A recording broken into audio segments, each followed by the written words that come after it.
enables a child to realize his or her full potential, to think, question and judge independently, to develop a sense of self-respect, dignity and self-confidence in decision making, and to develop civic sense, citizenship and values of participatory democracy. In spite of knowing the value of education, we face a lot of problems. 53% of India's habitation have access to primary school. Only 20% have access to a secondary school. 50% of India's children aged from 6 to 18 years do not go to school.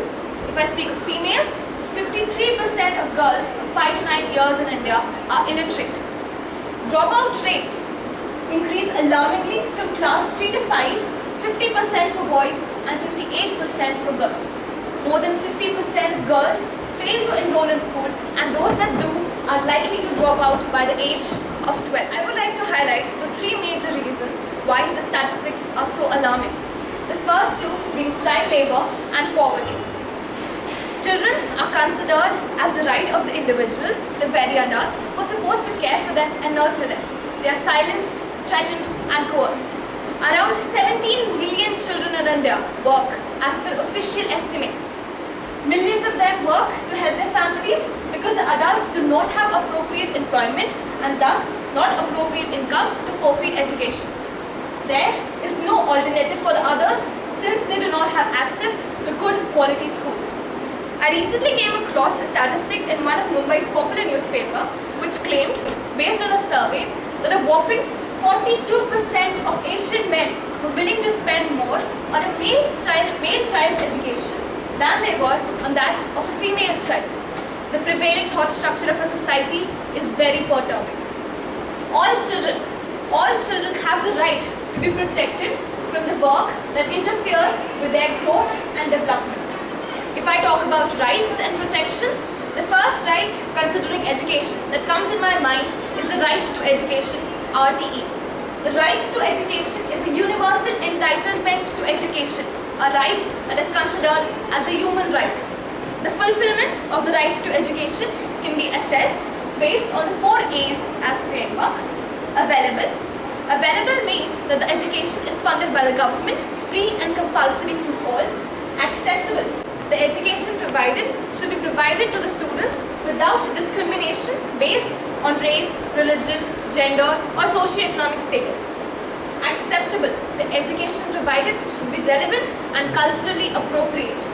Adaptable. The education program should be flexible and adapt according to the socio-economic and societal changes. Education is a right, but quality education still remains a privilege. There are thousands of goals and plans set up to inculcate the base of quality education. However, there are an equal number of reasons why this is not happening. A few statistics to speak for my worry. 60% of schools have less than 2 teachers to teach from classes 1 to 5. Less than 3 teachers per primary school are present to manage classes from 1 to 5 every day. 1 in 40 primary schools in India is conducted in open spaces or tents. Why is it that even after having such a well-implemented right to education law, the quality of education in India is so poor? The reasons are, the RTE does not provide quality education at the elementary school level. There are no measures to put an end to the paucity of teachers in primary schools. The main medium of education is a teacher, and teachers can be efficient enough when they love what they do.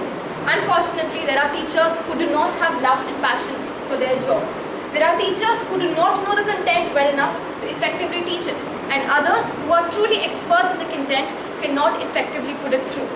The government schools are unable to attract good quality teachers due to inadequate teaching facilities, resources, infrastructure, and obviously an absence of a good teaching environment. We all are aware of the problems. We need to find solutions. What can be done? Certain policy measures need to be taken by the government to ensure that all children have access to government schools and to raise the quality of education in those schools. The first thing that comes to my mind when we talk about solutions is common schooling. Sharing of resources between private and public schools is what I mean by common schooling. Shift system is one way by which common schooling can be achieved. In this, the resources which are available to the private schools can be shared with the public school. The private school can use it for half of the time and the rest, if possible, can be used by public school who are deprived of these facilities. Also, we need to improve resource allocation to bring about qualitative changes in the field of education. The government currently spends 3% of its GDP in the field of education, which is much less than what is needed. The government needs to invest more in schools but need more. We need to create incentives for teachers to come to rural areas by improving wages and facilities. A teacher who is well qualified would rather go to a private school which has better facilities than come to a rural area which lacks resources and infrastructure. When I talk about bringing about change in education, getting more children to schools, and so that parents send more children to school, the first thing that we need to create is job opportunities. A large proportion of youngsters and youth in India are jobless even after getting higher secondary education. We need to teach them, we need to train them in vocational education or provide them tertiary education so that their education bears fruits and they get good jobs with good wages. When I talk about inefficient teachers being present in rural schools of India, here is a video to illustrate that.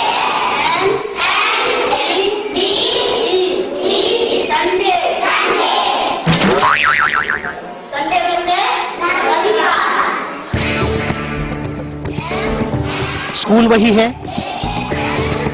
Classroom भी वही है, बस मास्टरनी साहिबा बदल गई हैं।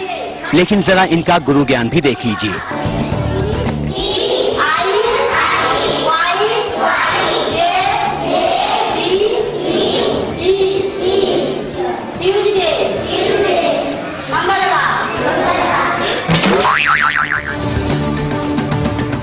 अब जरा एप्पल और मैंगो की स्पेलिंग भी देख लीजिए।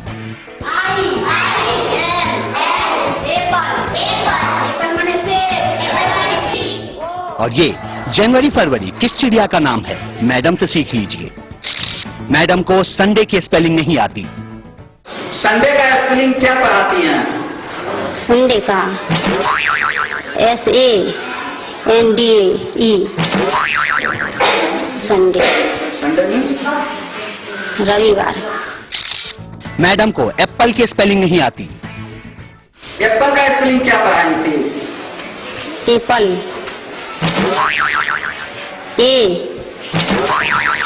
APPIL। मैडम के एक साल में 360 दिन होते हैं। एक साल में कितने दिन होते हैं मैडम? एक साल में 12 महीना का एक साल होता है। 360 दिन का होता है।